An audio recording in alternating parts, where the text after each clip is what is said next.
Hi hello नमस्कार मु तारजन lover boy. आज आम देखा आ शिखा आ किसी जानिबा भल्वो गाड़ी रो भल्वो टिपर गाड़ी रो स्विच आउ बिना क्लच रो गाड़ी। ए देखंतु ये होची तार एसी, ये होची एसी रो स्विच, ये कूलिंग, ये एसी फैन, ये हूँ आमर डिफेंसर 1 2, ये टीसीएस एबीएस डिफेंसर 2 सेकेंड ब्रेक, आमर लिफ्ट स्विच,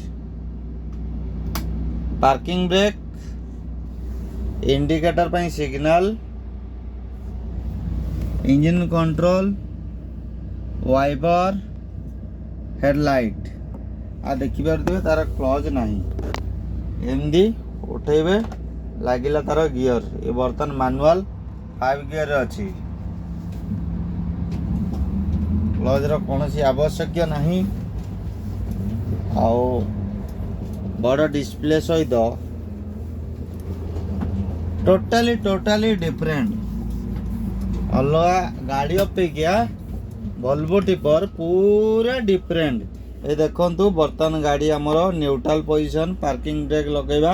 ए पार्किंग ब्रेक लगेबा देखि पारथिबे एटी गोटे रेड लाइट जलिला। से रेड लाइट आम जानिबा टोटल पार्किंग ब्रेक लागिला। ये गोटे बड़ डिस्प्ले अछि। ए डिस्प्ले रो बैक साइड टोटल देखिबे आपण। ए देखंतु बैक मिरर आमर साइड मिरर देखिबे इंडिकेटर देले साइड मिरर आइजियो। Side mirror left side mirror आओ ये देखंतु रियर लेफ्ट अप।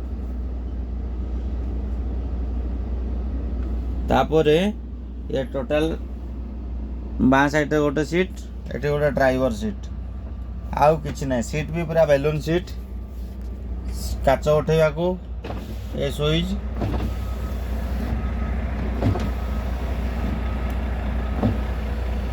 ये देखो काच उठुची। लेफ्ट साइड ये मिरर एडजस्टिंग ये स्विच ये देइछि हमर डिस्प्ले रो लाइट कम बढ़िबो पई एटा देइछि स्विचटा। आउ हेडलाइट एडजस्टिंग एटा केबिन लाइट ये बैक लाइट ये।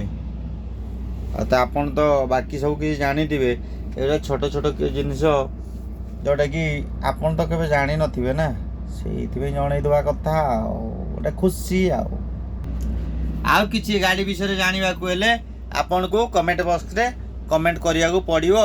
जोटा कि कहिबे जे कौन सी गाड़ी विषय जानिया को इच्छा आपनकर आपन जदि कमेंट करिवे मु देखैबा को चेष्टा करिवि आउ देखैदेबी मध्य।